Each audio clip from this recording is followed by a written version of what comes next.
जब परशुराम जी के सामने बोलते बोलते लक्ष्मण जी बोल गए कि भगवान ने छुआ और टूट गया, तो परशुराम जी और ज्यादा क्रोध में। शिव देवों में महादेव है, ऐसे ही ये धनुष भी संसार भर के सभी धनुषों से महान था, जिस धनुष को आज तोड़ दिया।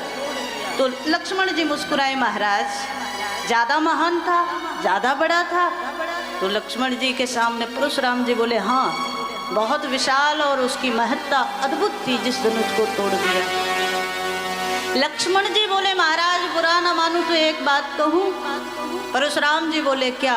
तो लक्ष्मण जी ने कहा कि महाराज जब धनुष इतना विशाल था, देवादिदेव महादेव का धनुष था, तो महाराज तोड़ने वाला भी छोटा नहीं है, वो धनुष से भी विशाल है। जिस धनुष की महिमा आप गा रहे हो, उस धनुष को तोड़ने वाले की महिमा उससे ज्यादा है। और जब ये कहा तो परशुराम जी तो और ज्यादा क्रोध में आ गए। मानस में दर्शन आया। एक बार तो विश्वामित्र जी को कह दिया कि मेरे विषय में इसे बताओ, ये राजा का राजकुमार मेरे सामने खड़े होकर के ऐसे बोल रहा है, आप बताइए मेरे विषय में। मैंने 21 बार इस धरती को हयवंशी क्षत्रियों से रहित करके ब्राह्मणों को दान कर दिया। मानस में दर्शन आया, लेकिन विश्वामित्र जी तो कुछ बोल नहीं पाए। तब तक परशुराम जी ही फिर बोले, बाल ब्रह्मचारी अति कोहि, बाल ब्रह्मचारी अति कोहि, बाल ब्रह्मचारी अति कोहि, बाल ब्रह्मचारी अति कोहि, विश्व विदित क्षत्रिय कुल द्रोही, विश्व विदित क्षत्रिय कुल द्रोही, विश्व विदित क्षत्रिय कुल द्रोही, विश्व विदित क्षत्रिय कुल द्रोही। लक्ष्मण जी के सामने अपने मुख से अपना परिचय दे रहे हैं और परशुराम जी क्रोध में बोल गए, बाल ब्रह्मचारी अति कोहि।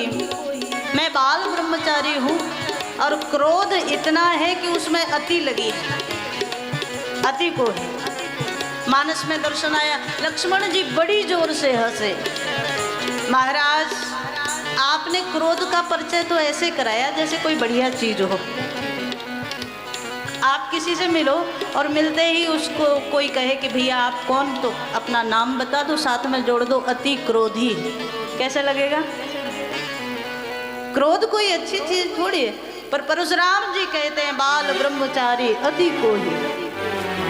लक्ष्मण जी बोले, महाराज अब तो जो टूटना था होना था हो गया, लेकिन आपको ऐसा लगता है कि बिना इस धनुष के आप नहीं रह पाएंगे, तो कुछ व्यवस्था की जाए क्या? परशुराम जी बोले, क्या मतलब? लक्ष्मण जी बोले, कोई बड़ा गुणी बुला करके इस धनुष को दोबारा जुड़वा देते, फिर तो ठीक हो।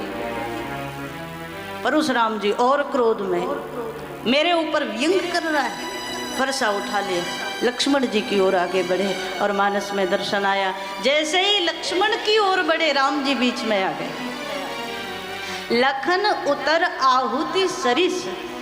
भगवान श्री राम जी जो है ना, राम जी जब बोलते हैं तो राम जी की वाणी तो बिल्कुल जल की तरह शीतल है, पर लक्ष्मण जी बोलते हैं तो कहा परशुराम जी के क्रोध में आहुति का काम, घी की आहुति पड़ रही हो, ऐसे लक्ष्मण जी की वाणी। बीच में भगवान आ गए। जैसे ही क्रोध बढ़ने लगा, अरे महाराज एक छोटे से बालक की बात का इतना बुरा मान गए। बच्चे तो उत्पात करते रहते, कुछ ना कुछ बोलते रहते, लेकिन बच्चों की बात का बुरा थोड़ी मानते हैं बड़े लोग। और भगवान ने पूरा पक्ष लिया। आज लक्ष्मण जी का मानस में दर्शन आया। जो लरिका कछु अजगरी करही, जो लरिका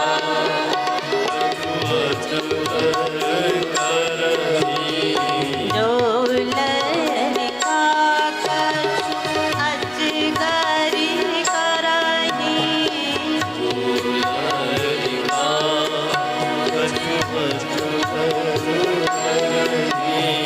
गुरु पी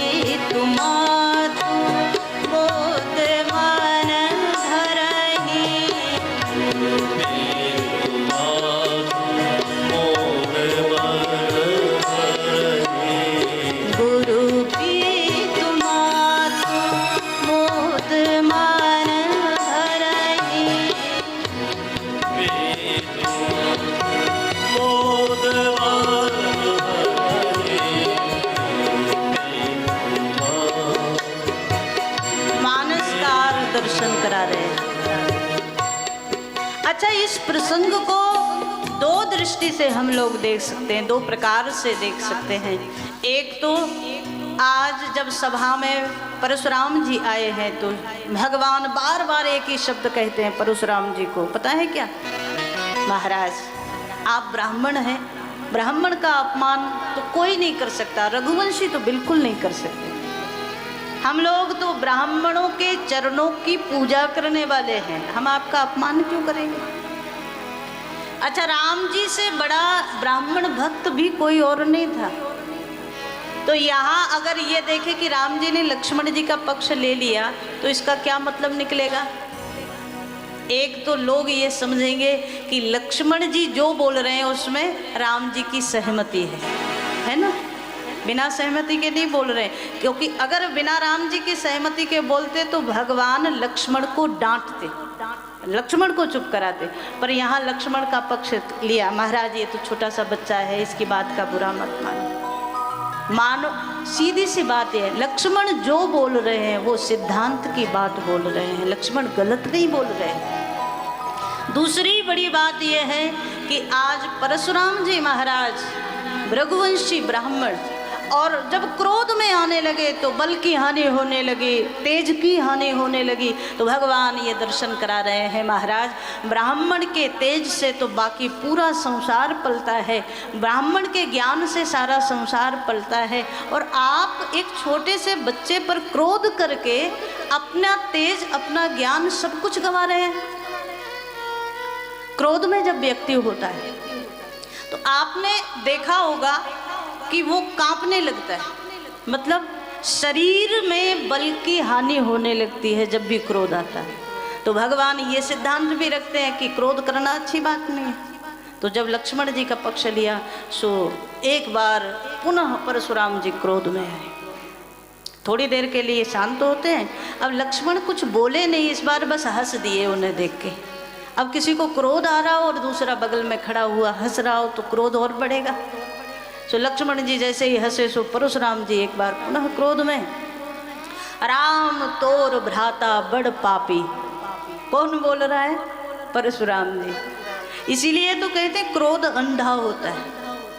राम जी से बोले तेरा ये छोटा भाई है ना, ये कोई छोटा बालक नहीं है, ये बड़ा पापी है, इसका शरीर सोने के घड़े जैसा है पर इसके अंदर जहर भरा हुआ है।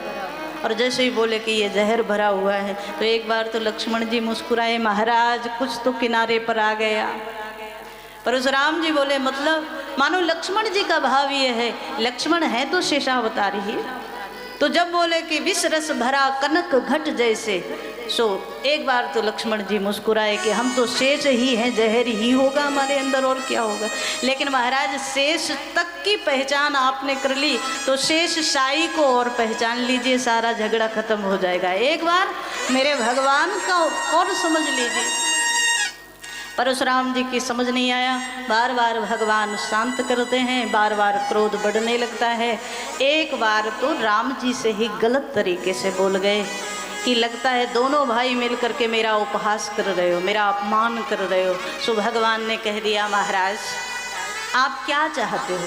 परशुराम जी बोले ये धनुष तोड़ करके अभिमान बढ़ गया है, मेरे साथ युद्ध करो। भगवान श्री राम ने कहा महाराज आपसे तो युद्ध नहीं हो सकता, लेकिन हाँ इतना जरूर है हमारी चूक, हमारी अगर गलती भी है तो छोटी है, और आप बहुत ज़्यादा क्रोध कर रहे हो, इतनी क्रोध की आवश्यकता नहीं है। और महाराज आप कहते हो अभिमान बढ़ गया, तो भगवान कहते हैं छूते ही टूट पिनाक पुराना। छूने भर से जो धनुष टूट गया उसका क्या अभिमान करना महाराज। आप कहते हो मुझसे युद्ध करो, तो आपसे युद्ध नहीं हो सकता। क्यों? क्योंकि हमारे कुल में, हमारे वंश में, रघुवंश में हम ब्राह्मणों की पूजा करते आते हैं, ब्राह्मणों से युद्ध नहीं कर सकते।